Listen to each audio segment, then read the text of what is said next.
Dinas Pemberdayaan Perempuan Perlindungan Anak Pengendalian Penduduk dan Keluarga Berencana atau yang disingkat sebagai DP3AP2KB Kota Tarakan mengadakan kegiatan rapat koordinasi dan pencegahan kekerasan pada anak yang dilaksanakan di ruang serbaguna kantor Wali Kota Tarakan pada hari Senin pagi.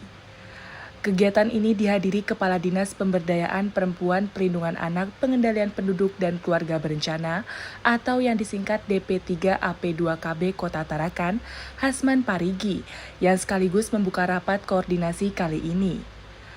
Tampak hadir pula Kepala Bidang Pemberdayaan Perempuan dan Perlindungan Anak, Tenaga Ahli P2TP2A Sedungan, Kepala Unit PPA Satreskrim Polres Tarakan, serta lebih dari 80 peserta yang berasal dari tim gugus tugas Kota Layak Anak Kota Tarakan, organisasi masyarakat, dan dunia usaha, serta Forum Anak Kota Tarakan.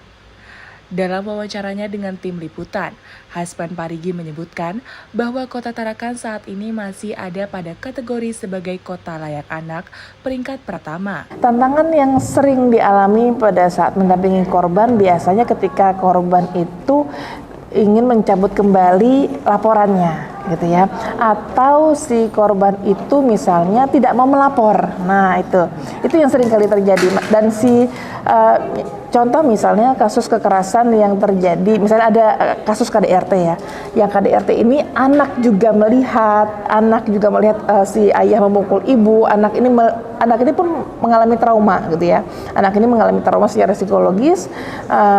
Kemudian si ibu itu tetap ingin mempertahankan dengan hubungan pernikahannya tadi, maka akan berakibat panjang ini ya, dampak secara psikologis kepada si anak, karena anak ini yang menyaksikan dan tetap pernah kejadian bahwa si anak ini akhirnya tidak mau melihat ayahnya lagi. Ada kasus yang pernah saya tangani, jadi anak ini akhirnya tidak mau melihat ayahnya lagi, tidak mau kalau misalnya ayahnya datang, nggak mau ketemu begitu, karena ketika ayahnya datang, ayahnya sering memukul ibunya gitu. Dan anak ini menyaksikan. Makanya tantangan terbesar adalah ketika si ibu tadi bersikukuh untuk tidak mau melaporkan ke polisi misalnya, atau misalnya tidak bukan memaksa, bukan meminta mereka untuk berpisah, tetapi si ibu tadi harus berpikir secara logis untuk kesehatan psikologisnya sendiri maupun kesehatan secara psikologis anaknya, gitu. Karena anak-anaknya ini memiliki dampak traumatis yang luar biasa pada saat itu, ya.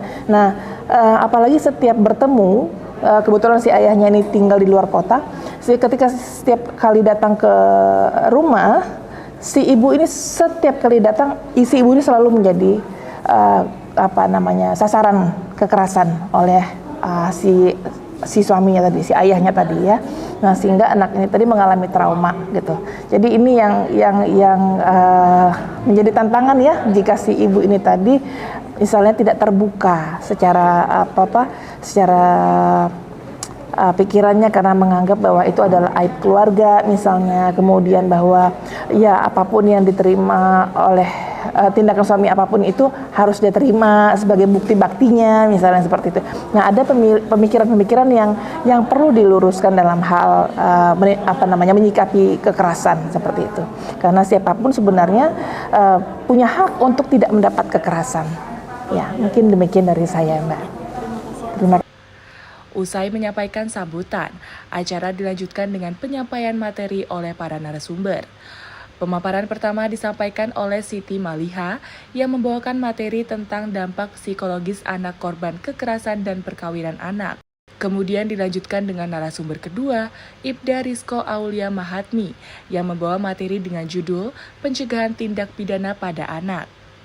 Usai penyampaian materi, acara dilanjutkan dengan sesi tanya-jawab dan diskusi antar peserta dengan narasumber. Vivi Triandani, Ekuator TV.